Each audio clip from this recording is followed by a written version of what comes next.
Hello, everybody. Hello, and welcome to Private Equity Rundown. I am Bill, the company's expert. Thank you for joining me today. This is the weekly live stream where we talk about private equity. For those of you that are into that kind of thing, you go that way, you swing that way, and other related advanced business concepts. This live stream is sort of a Q&A. If you see my beautiful face right now, you should see some kind of chat box in the vicinity. You can get in there and ask me questions. I'm going to give a rundown of today's sort of topic, and then I'll be taking questions. And also, as usual, as you guys are expecting, I want to do a shout out to my YouTube channel members. You guys are awesome. Membership has its privileges. And also to my Patreons and to my super thanks donors and to you, my participants. Thank you for being here. You guys are awesome.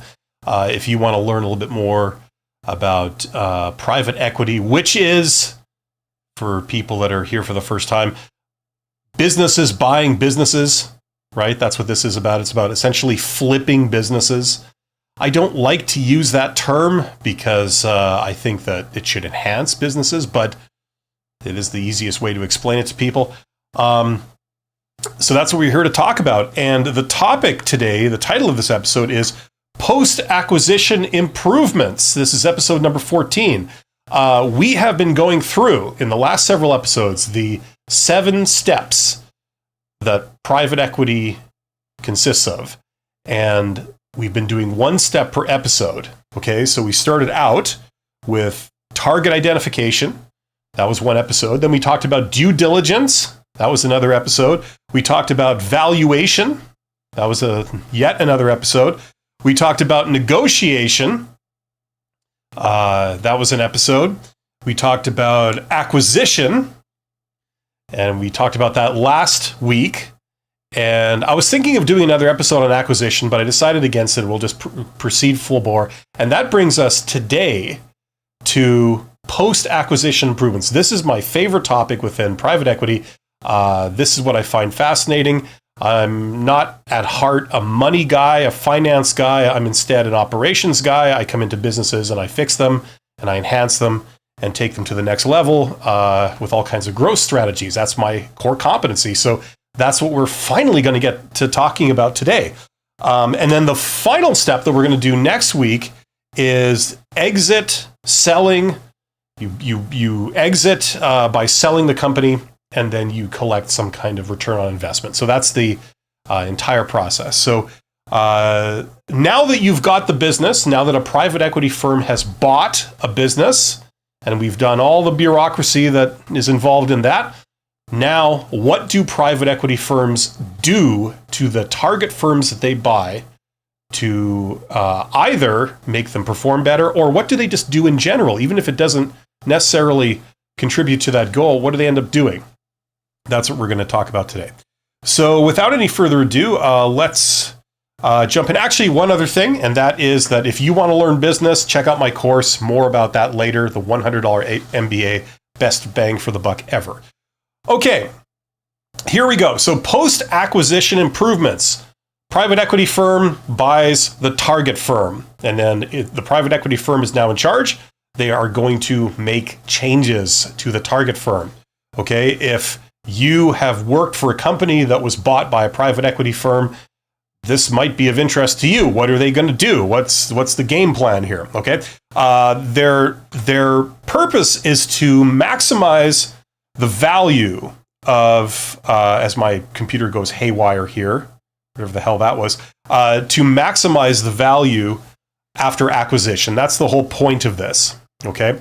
So I want to define a term before we get started so the people are all on the same page here. And that is profit margin. Okay. Just because I'm going to be using the term and it helps if everyone understands. Hopefully you know what this is already, but just in case you don't, imagine there's a company that produces $10 million in revenue. Revenue is the money in the cash register. That's the amount of money that you make from the customers. It's the money that comes in the door. Okay, so $10 million revenue, let's say in a month or in a year or in a certain time period. Okay, and of that $10 million, they've had $9 million in costs. Okay, so it has cost $9 million in expenses to make $10 million that comes in through the door from your customers. So that means that you've made $1 million profit, right? $1 million profit. So your profit margin is 10%, okay? You made 10 million. Of that 10 million, 1 million is profit because 9 million is cost, okay? So that means you have a 10% profit margin, okay? Now, let's pretend that you want to improve your profit margin. Okay, so one of the things you can do is cut costs. Another thing you can do is make more money, bring in more revenue. But let's pretend that these people cut some cost and their costs go from $9 million in a time period down to $8 million, but still produce $10 million revenue. So that means that their new profit margin is now 20% because they've made $2 million profit if they only have $8 million cost. And that adds up to $10 million revenue. Okay, so it would be a lot easier to explain with a white bar, but hopefully everybody gets the point of this, okay? Because I'm going to throw the term profit margin around, right? It's your margin. Okay, so of the money you make, how much of it is profit? That's basically what it is. Okay, so now that we're all on the same page, what do companies do once they acquire the target firm? What changes do they make? Well, it turns out there are several different changes that they make and several different things they can do. And we're going to talk about these in terms of how common they are and how easy they are and what it involves. So the first thing is operational efficiency. Okay, they're going to improve the operational efficiency. I'm trying to read my notes here, but they often do more harm than good because I spend so much time trying to figure out what I said that it kind of defeats the purpose. But the first thing you can do is improve operational efficiency, essentially. What is efficiency? That's just the ratio of sort of value to waste, basically. That's essentially what it is. You are producing less waste, so you're getting more efficient, right, in producing the same output. Okay, so this is the most common kind of thing that a private equity firm will do. They'll look at streamlining things. They'll look at making things easier, more straightforward, cutting down on waste, that kind of thing. This is usually the first step in making a company more competitive and therefore profitable. You streamline operations to improve productivity. That's reducing waste. And doing things like standardizing practices, okay? Making sure that knowledge is shared, making sure that processes are standardized, that kind of stuff. How do they do this? They do this through re-engineering. I don't know if people really use that term anymore, re-engineering. That got a very bad rap in the 80s. That term became very stigmatized in the 80s because a lot of companies were saying we're doing re-engineering, and that was a euphemism for we're going to fire half the workforce, right? It wasn't re-engineering at all. It was just a euphemism they used to apply it to other more less desirable things. You could bring in new technologies, right?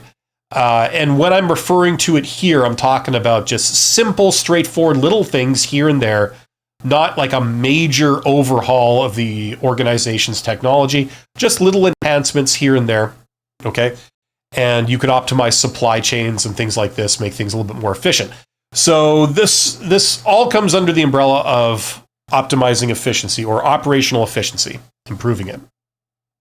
That's the first and obvious thing that private equity firms will come in and try and do. This can't be done overnight. It usually takes a bit of time. It requires that the new bosses become familiar with what's going on. Sometimes they don't. Sometimes they don't become familiar. They just come in and implement change, and that has varying results. But that's the idea anyway. Okay, second thing that private equity firms do when they come in, you got a new sheriff in town, and they're in charge now. And what's the thing that they do? Like you guys were expecting, they do cost management. Okay, so they're going to look at all the expenses, all the costs, and determine, are these all absolutely necessary right now? A lot of times, companies do things because they are part of some grand master plan. We're wanting to get into this, we're wanting to develop this, and so they throw money at things, a lot of sunk costs, they start a lot of projects that at the time of the acquisition, these things haven't really paid off. Not yet. They may pay off in the future, but as of right now, they haven't, right? Now, there are new owners. The new owners might decide to go in a different direction. Or the new owners, as is often the case in private equity acquisitions, they don't really care about a bunch of pie-in-the-sky future stuff. They care about what we have going on now. We want to maximize the efficiency of what we're doing now. So a lot of the time they will, I don't want to use the word I was going to use, but they will end a lot of ongoing long-term projects, okay, in the name of cost management, right? If it's not immediate, if it's not pulling its weight right now in a measurable way, it goes, okay? This is a very common thing that private equity firms do. It's a very straightforward approach to improving margins. This has a very short-term effect. You can start slashing things now, and you'll see an improvement in your profit margin very quickly, okay? You just cut some costs, and then bam, you lead to almost like that example that I said at the beginning, going from 10% profit margin to 20%. You're essentially doubling your profit, right? By slashing a further 10% of your costs. You know what I mean? So that's the leverage effect, right? A cost reduction by 10% produce a 100% increase in profit, right? Okay, so that's the advantage of this. This can produce very substantial results very quickly, and that's why a lot of private equity firms will do this kind of thing. Okay, implementing cost control measures without sacrificing quality, that is the key, okay? Because if your cost-cutting measures lead to a dramatic reduction in revenue, that can kill this. That can eliminate the whole point of doing this, right? You have to be able to basically get more or less the same results, but by cutting costs. Okay, you can renegotiate supplier contracts. That's something that's done with this. You can optimize resource allocation, within the company. That involves people, that involves inventory, that involves tooling, that involves assets, right? And you can reduce overhead. And I wanted to define that too. If you're just watching this and you don't know what I mean by reducing overhead, let's dive into that. Okay, so reducing overhead. What would be kind of cool is if I could get some slides up. Maybe in the future, I'll see if I can put these on slides, and then I can show you some slides as I'm talking about this stuff. That might be an idea. Okay, so reducing overhead. What does that mean? It basically means cutting costs, like cutting ongoing fixed costs, okay? Costs that aren't directly tied to producing a product or delivering a service. So, but that these costs still weigh on the business. So for example, things like rent, okay? You're paying rent regardless of how much products you're manufacturing or selling or what services you're providing. Rent is a fixed cost. You pay that regardless, right? So rent, utilities, salaries, these are all considered overhead. Insurance, software, subscriptions, things like that. Other miscellaneous expenses, travel and entertainment budgets for your employees, things like this. Office supplies, that kind of stuff. These are all considered overhead. You're paying these pretty much regardless of what your output is, right? So that's all overhead. So you look at those types of expenses, the fixed costs that you're paying anyway, and you try and reduce those, okay? That's one thing the private equity firms look to do. It's very much a sort of cost-focused kind of mentality. This is not a strategic, mentality. This is more like, how can we cut our costs now? That's very much private equity, unfortunately, at least this attitude that that you go to first. Okay. Sometimes in private equity, they do think strategically. They think about, where can we go with this? How can we enhance it? And that's really exciting, but that comes a bit later. Okay. So cost cutting, cost management, that's pretty much, you can expect that. That's just the fact of life. These people come in and they look at what's going on. And if it's not immediately making sense or contributing to very clear, tangible results, meaning profits, it goes. Okay, what else we got here? I think I accidentally wrote all over my notes here and by pressing random keys, which is always a good thing. Okay, management and talent, right? Messing with the leadership structure and complement of the target firm. This is also pretty easy to do, and therefore it's usually done. You've got the sellers, the previous owners of the firm, of the target firm, exiting the business usually. Sometimes they stay on for a while, which is usually a good practice, but eventually they're on their way out, right? So you have to replace them with somebody, and you have some choices over what you can do here. You could bring in experienced executives from outside the company, people that know how to take it to the next level or do various things. Sometimes you'll bring in people that, are experts in operational efficiency and cost cutting. Other times you'll bring in people that maybe they've had a career and a lot of experience in much larger firms in the same industry, so they understand perhaps how to take this little firm to the next step and scale it up, one step higher, and you bring in those people that can do it. So that's actually a very exciting sort of area. Sometimes it works, sometimes it doesn't, but you need to bring in someone who knows what the next step is, what it looks like, and how to get it done, and you can achieve it. Okay. Also, we're not just talking about managers here. You're going to enhance the workforce. Maybe the workforce needs training. You can enhance their skills, right? That's something you can do. There's all kinds of training. There's technical training. There's, training to do with operational efficiency and communications and standardization. You can restructure teams, restructure work groups, depending on if you do a sort of audit of what's going on and how everything's structured. Especially after you've done some cost cutting, maybe it no longer makes sense to retain the structure. Maybe sort of realigning everything will lead to some real gains here. Okay, so restructuring teams to align with strategic goals. Okay, so these are all the things that you can do under the umbrella of sort of the management and talent, right? Essentially the HR side of things, either the executives or the workforce. This is usually one of the easiest things to do. Okay, the only real challenge might be bringing in some exotic executives, but it really isn't that hard.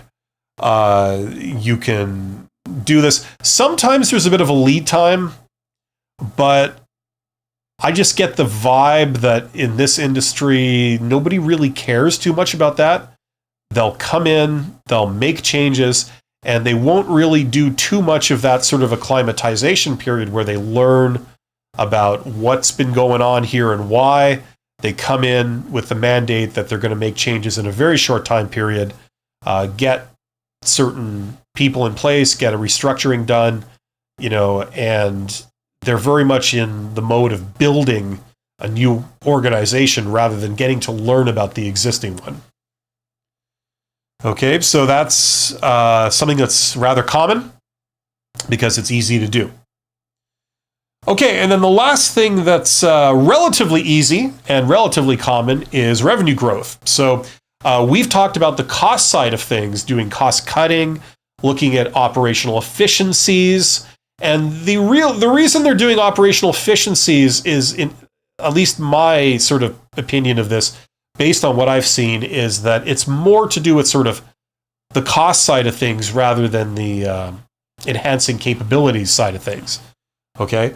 But here we're talking about actually growing the revenue, and they're not growing revenue through operational efficiencies. They're growing revenue by tacking on different entirely new things, right? So this is the second sort of easiest thing you can do, especially if you've already have a strong foundation in or market presence. If that company it's a major player in their market, might be a regional market or something like that, you can identify new revenue streams.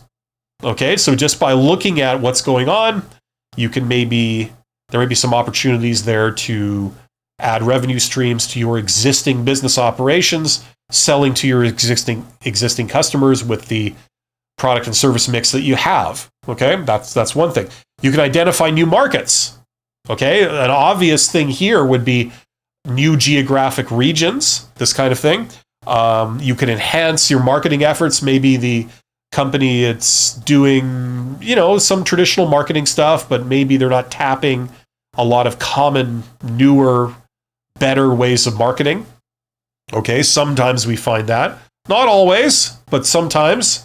Businesses a lot of the times kind of know what they're doing, but if you've acquired a target that is not on their A game, maybe they were in the past, but now they're no longer on their A game, maybe their marketing efforts could use some enhancement, okay?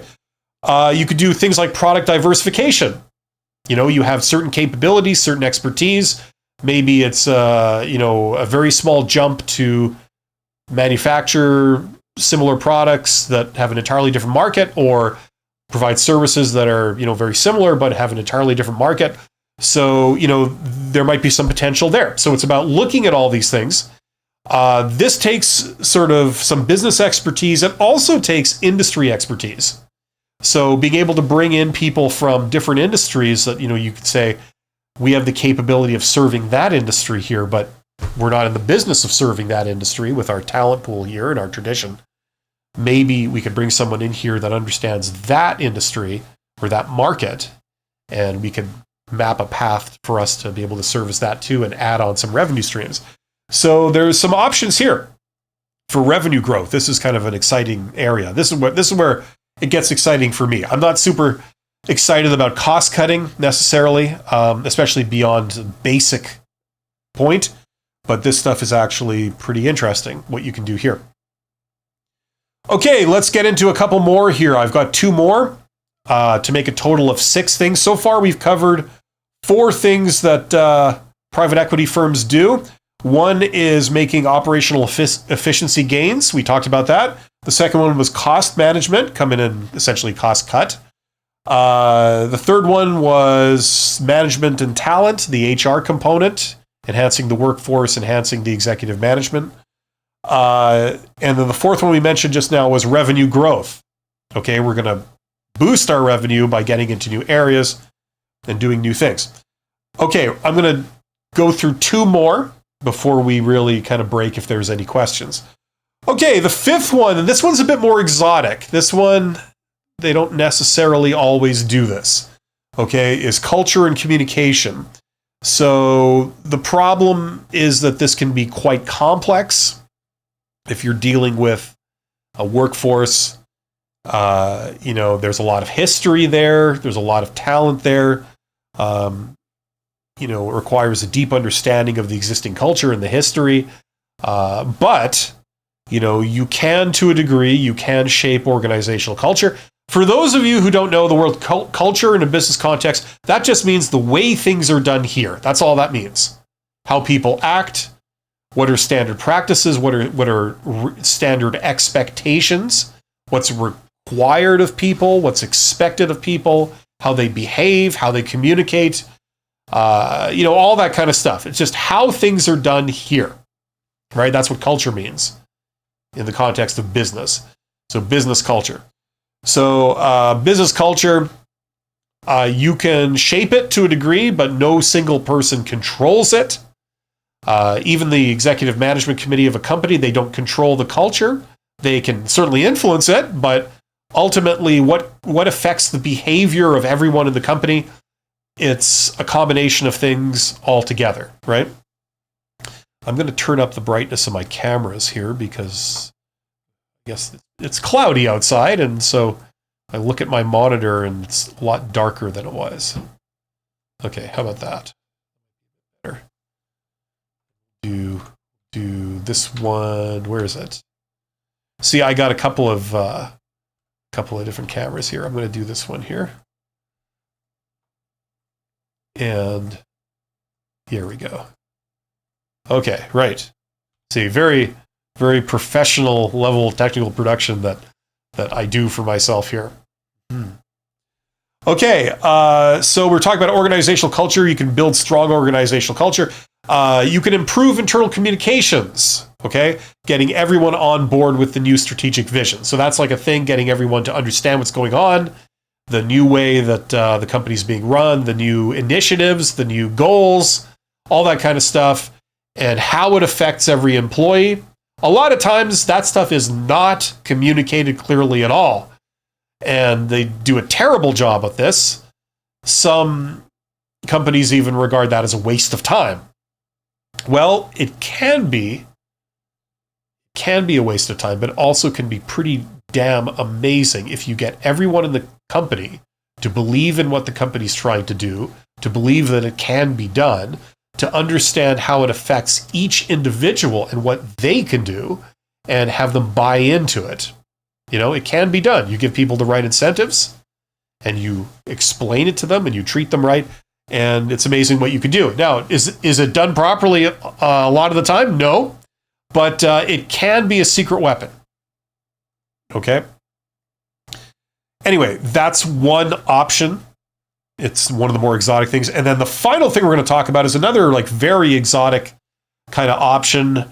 I don't know how often this is done. I haven't really seen too much of this because it's a quagmire. Once you start, you get buried in this, and it's like quicksand. It's hard to get out. And that is technology integration. Now, this is not like what we talked about before, making operational gains where you, instead of using your dot matrix printer, you buy a fancy new, printer just like that. Right? It's very fancy and new. I mean, I haven't had that for like 15 years or anything. Oh, no. So, you know what I mean? Like, that's what I was talking about before in terms of new technology. This is more of a fundamental overhaul of the technology of the company. The ERP systems, what they used to call the digital nervous systems, like, all the analytics and all that kind of stuff. The software you're running. People are using AI these days, and you would integrate more of that, but you can do that on a sort of casual basis, or you could do it on like a sort of fundamental centralized basis, which is a whole other thing, right? In many cases, you need software contractors that have, usually with consultants, that come in, that work with you to implement the changes. You have to do change management. You transition to new systems, new processes, and then you work out all the bugs. Very, very complex. I've seen companies sunk by trying to do this, like absolutely sunk. I've seen companies where their ERP system was broken for like over a month, like it wasn't working. So you couldn't make any transactions for a month. You had zero revenue for a month because your computer system was not working. It was undergoing a transition. So the other aspect of this is that, relying on software suppliers and contractors, this is another major liability, right? If you do this wrong, because basically you fall into the trap that a lot of people fall into, where you buy into new technology, you get a supplier to supply it to you, you're told it's going to cost this much. So, okay, fair enough. You plan for that. Turns out, nope, costs way more, and it's an ongoing cost, a recurring cost. And basically, these people end up eating your profits. All your profits go to them, or a significant chunk of them, right? So it's a terrible trap to fall into. And the problem is there's so much sunk cost involved that it's very hard to reverse the process once you've initiated it. So that's what this is. So technology integration, it's the most exotic. It's transformative, but it's extremely complex. It requires significant investment. It's expensive, and significant expertise. And it also means natively, you must have the expertise yourself as to just simply relying on contractors, because that's a major liability. You can modernize your operations. You can enhance the customer experience. That's one other aspect of this. It's not just all about you and your company. It's about what the customers are seeing. And you can enhance data analytics internally if you want to go in that direction. So that's the last thing I'll talk about, technology integration. As a reminder, if you want to learn business and if you find any of this kind of stuff interesting, or my delivery not completely crushingly boring, check out that course. Best bang for the buck around. If you want to learn business, you can learn anything that you would learn in a university 2-year program that would cost you 5 figures and up. And it's because you're basically getting your information from the same source. You're reading the textbooks that they use in the same courses that are taught in MBA programs, places like Harvard Business School in their MBA program. You're just reading the same textbook. You're getting the same information. And what I do is I provide all of that, and I provide videos of myself to help guide you through the entire thing. It's more of a program than a course, really, because you're studying several different topics. But this way, it's completely flexible. There are no tests, no evaluations, and you can either go really deep and learn everything that you would learn in a university MBA program, or you can be more selective. You can either skim all the material, just get a cursory understanding, or you can pick and choose. You can say if you want to learn marketing, but you don't really care too much about finance, this is a way for you to do that, right? So check that out. There's a link in the description if you want to do that with me. Quite popular course, actually. So today we've covered the post-integration improvements, and I've given you 6 that are, 4 of them are quite common, the other 2 are a little bit more exotic, and this is going to be a springboard from where we can go in future episodes. So there are 15 people here. Thank you for joining me today. I'm going to open it up for questions, so if anybody has any questions, get in the chat and ask them now, and I will do my best to answer them. And we'll just see if there are any questions. I'd like to talk about this stuff more. I want to go deeper into this. Maybe even have, like I said, some slides. I think that would be cool. If I'm introducing little definitions and little concepts here and there, it might be useful to just visualize that, put it up on the screen, and do this in a little more formal of a way. So hopefully I'll have the opportunity to do that. Awesome. So the winner of the first person to get in the chat is Sufyan. Says, "Sir, your videos are really helpful." Thank you so much. You're absolutely welcome, Sufyan. I'm doing this because I just like the topic. It's more of what my actual core competency is, and I just thought I'd get a kick out of it. I know it's not a super popular topic, but in my opinion, I think that a lot of people should learn a bit more about business, learn a bit more of business concepts. First of all, business is the scientific study of essentially how to make money. That's what it is. So you can't tell me that, that's not useful for people in this world who need to make money to survive. Like if you're an employee and, you're working for an employer, and you're getting your compensation, learning about business can really help you. And it can go in different ways. Some people, they choose to try and become entrepreneurs and to learn how to make money themselves without needing an employer, right? That's something I did many years ago, and I've never looked back. I think it's awesome. Number one, you have more financial security in the sense that if you get laid off or you can't find a job or something, you can just make your own income by yourself. That's a pretty useful skill. Other people, they don't necessarily want to be an entrepreneur. They want to have a conventional career, but they want to get promoted. They want to climb the ladder. They want to make it to the top. And if you're trying to do that, it really helps understanding what businesses care about, how they do things, what they want, what they don't want, what aligns with their goals, what doesn't align with their goals, how to achieve that. That kind of stuff really helps. That can help you to do the right things that your employer will think, wow, you're damn useful. And if we're going to promote someone into a higher position, you seem like a real contender because you're adding a lot of value. And it seems like you're wasted down here. We need you up here. You could do that, but at a higher level, So that's another use for business knowledge. A third use for business knowledge that I've seen and I've been aware of is you can use it in your career to open up other options for you. Like, for example, we're here talking about private equity, right?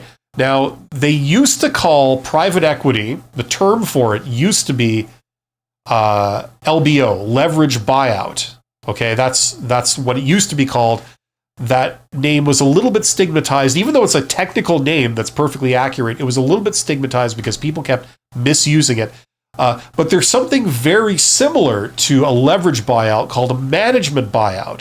And that's where a group of managers get together and essentially they become like a private equity firm and they buy their own business, right? So like everything that I'm talking about here, it's like this can be done by a group of managers that decide to get together and they want to run their own business.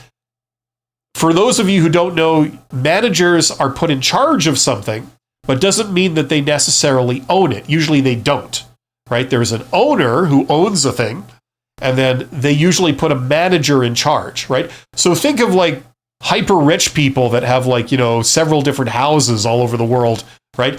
They'll have like some kind of a manager in charge of each of those properties whose job it is to manage that property, make sure it's working fine, it's clean and it's tidy and it's organized and all the bills are paid and like all that kind of stuff, right? So that person, they don't own the house, but they're managing the house on behalf of the owner, right? That's like a lot of businesses. A lot of the executives that run the businesses, they don't own the business. They've been put in charge of it by the owners, right? Or the owner. Okay, so I'm talking about when you have something called a management buyout, it's when all the managers or the executives or some of them get together and they buy the business from the owners so that they're not just managing it, they actually own it. And then they care more about this thing that they're managing because it belongs to them, right? And if you care about the thing that you're managing, then you'll probably do a better job and you will be rewarded if you do a good job, because if this thing grows and it becomes more successful, you directly benefit from that.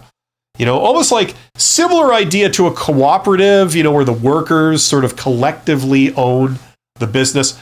A management buyout, where it's where the managers own the business, right? So that's an example of people that are using this type of knowledge to directly benefit themselves and have it pay off for them personally. There's a lot of different reasons to learn business. If you want to learn how to make money in a variety of different ways, that's what business is the study of that and what works in what situation and why, right? So anyway, that's why I think this is a really cool topic. I need to try and enhance my ability to make it come alive. I'm aware of that, but and I know this has a much smaller audience than things like job search, but I'd still like to do it. So that's what I'm going to do. So thank you to Sufyan, says love from Pakistan. Thank you. Love from Canada. And if you do find that interesting, like I said, check out that course, the $100 MBA. Like hundreds of people have taken that. So it's a useful thing. Anyway, I have to sign off now because I'm actually going to be back with a regularly scheduled live stream in 10 minutes on my channel. We're doing another episode of Honest HR Nitrous, so that starts in about 10 minutes. So I will be back. In the meantime, I will be back Same time next week with another episode of Private Equity Rundown. That's where we're going to have the final episode of this 7-episode series on the 7 steps of private equity. The one next week is the exit stage. So exit, sell, and get a return on investment. We're going to talk about that next week. I'll be back on this channel in 10 minutes. Thanks for watching. Always remember, you're awesome. Take care.